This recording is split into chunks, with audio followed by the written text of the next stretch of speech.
Honourable speaker sir, मैं आपको धन्यवाद देना चाहता हूं।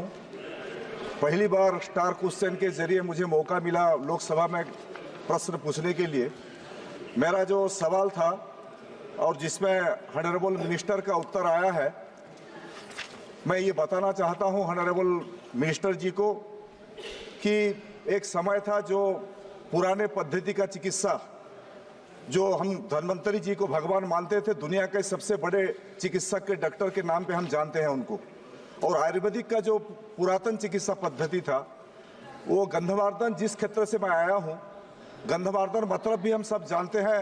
रामायण के युग में हनुमान ने विशल्यकरणी के संधान पे हनुमान पूरा गंधमार्दन को उठा के ले गए थे। उसी गंधमार्दन पहाड़ के नीचे एक आयुर्वेदिक कॉलेज है, और उसी आयुर्वेदिक कॉलेज गंधमार्दन में महाभारत बस सुनो, आप प्रश्न पूछो।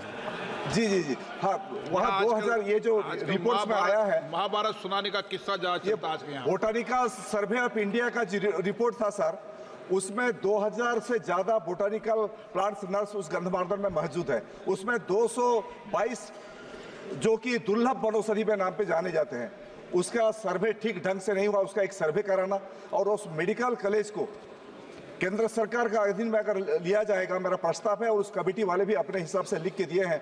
मैं ये जानना चाहता हूं कि एक सर्वे गंधमार्दन के पहाड़ ऊपर कितना जड़ी बूटी है, और दूसरा बार है उसी कॉलेज को अगर केंद्र सरकार लेना चाहते हैं, कोई प्रस्ताव उनके ऊपर है?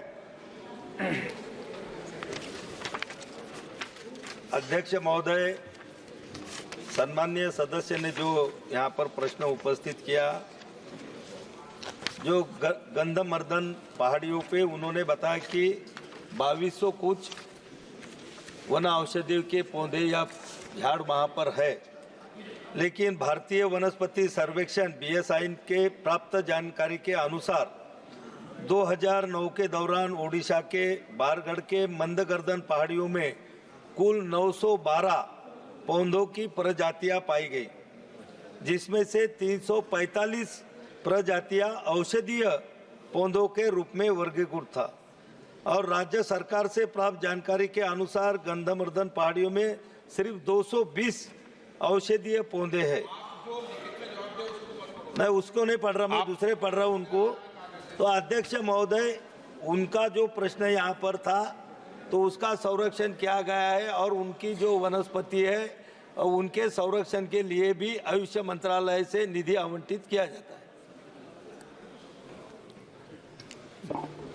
उसमें जो वनौषधि के बारे में जो रिपोर्ट आपके पास है उड़ीसा सरकार की तरफ से, वहाँ बिजू जनता दल का सरकार था, वहाँ एक माइनिंग चला रहे थे उन लोग, जिसके खिलाफ एक बहुत बड़ा मूवमेंट चला था गंधमार्दन सुरक्षा के लिए। उसी मूवमेंट से हम पॉलिटिक्स में आए हैं, तो उनका रिपोर्ट जो सही नहीं है। मैं आपसे अनुरोध करना चाहता हूँ, जो विशल्यकरणी वही गंधमार्दन से निकला है, तो एक बार सर्वे उसको आपका डिपार्टमेंट से मैं चाहता हूँ एक आप सर्वे करा सकते हैं क्या? दूसरे बात, वो जो आयुर्वेदिक कॉलेज है, मोदी जी के आने के बाद ये जो पुरातन चिकित्सा पद्धति को जो बढ़ावा मिला है, पहले तो उसको दबाया गया था, तो उसी आयुर्वेद वहाँ जहाँ 2000 से ज्यादा बोटानिकल मेडिसिनल प्लांट्स नर्स है, अगर उसको हम इस्तेमाल कर सकते हैं केंद्र सरकार, तो एक बड़े पैमाने पर एक बड़ा अनुष्ठान बन सकता है। इसके बारे में केंद्र सरकार कोई प्रस्ताव लेंगे क्या? अध्यक्ष महोदय, आयुष मंत्रालय का काम ही आयुर्वेद को बढ़ावा देना है और आयुर्वेद का प्रचार प्रसार करना है। माननीय सदस्य ने जो यहाँ पर प्रश्न पूछा है कि गंधमार्दन पर्वत पे बहुत सारी ऐसी वनस्पतियाँ हैं कि जो आयुर्वेद में दवा बनाने के लिए उपयोग में ला सकती है।